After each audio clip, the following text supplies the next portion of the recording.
అంటే ఇప్పుడు ఒకటి నేను ఏమడుగుతున్నా, గుమ్మడి నరసయ్య గారు ఉన్నారు, ఆయన సైకిల్ మీద వెళ్లే వాళ్ళు, ఇప్పటికీ సైకిల్ మీద వెళ్తుంటారు, చాలా ఆదర్శంగా ఉన్నారు ఆయన.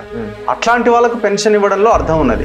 పెన్షన్ ఎందుకు ఇచ్చారు? వాళ్ళు కేవలం సేవా భావంతో, సేవా గుణంతో, ఎమ్మెల్యే పదవి ఉంది కాబట్టి వాళ్ళకి సంపద లేదు, వాళ్ళు ప్రజల కోసం పనిచేశారు 5 సంవత్సరాలు, వాళ్ళకి ఒక పెన్షన్ అనేది పెట్టారు, అంతే కదా.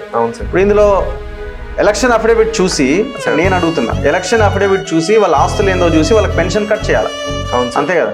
ఇప్పుడు మామూలుగా సామాన్యులు పెన్షన్ కోసం అప్లై చేసినప్పుడు 7 ఎకరాలు 8 ఎకరాలు పైన వాళ్ళకి రాదు, ఇట్లా రకరకాల కండిషన్స్. అవునవునవును. వీళ్ళకి ఎందుకు ఉండదు కండిషన్? వాళ్ళే కదా సార్ చట్టాలు తయారు చేస్తారు. అదే అంటున్నాను, కండిషన్ పెట్టాలా? అవును సార్. అదే 100 మంది దోషులు తప్పించుకుని నిర్దోష శిక్ష పడకూడదు సార్. మీరు అన్నట్టుగా గుమ్మడి నరసయ్య గారు, ప్రతాప్ చంద్ర సారంగి గారు అని ఒరిస్సాలో Balasore MP, Hindi acted as union minister also, అలాంటి వాళ్ళు. తర్వాత త్రిపుర సీఎం మన మాణిక్ సర్కార్ గారు, వీళ్ళంతా నిజాయితీ పరులు సార్. బాగా పెన్షన్ మీద ఆధారపడి మాత్రమే జీవిస్తున్నారు. రాజకీయ నాయకులకు పెన్షన్ వద్దంటే ఇలాంటి వాళ్ళు అన్యాయం అయిపోతారు సార్. సందర్భం వచ్చింది కాబట్టి చెప్తున్నాను sir. I'm requesting all parliamentarians from Andhra Pradesh and Telangana, please recommend Gummadi Narasayya's name to Padma awards committee for Padma Shri. ఖచ్చితంగా గుర్తించాలి సార్. ములాయం సింగ్కి ఇచ్చారు సార్ పద్మ, మన గుమ్మడి నరసయ్య ఏం తక్కువ అయినాడు సార్? ఇవ్వాలా? ఖచ్చితంగా ఇవ్వాలి సార్, ఖచ్చితంగా గుర్తించాలి సార్.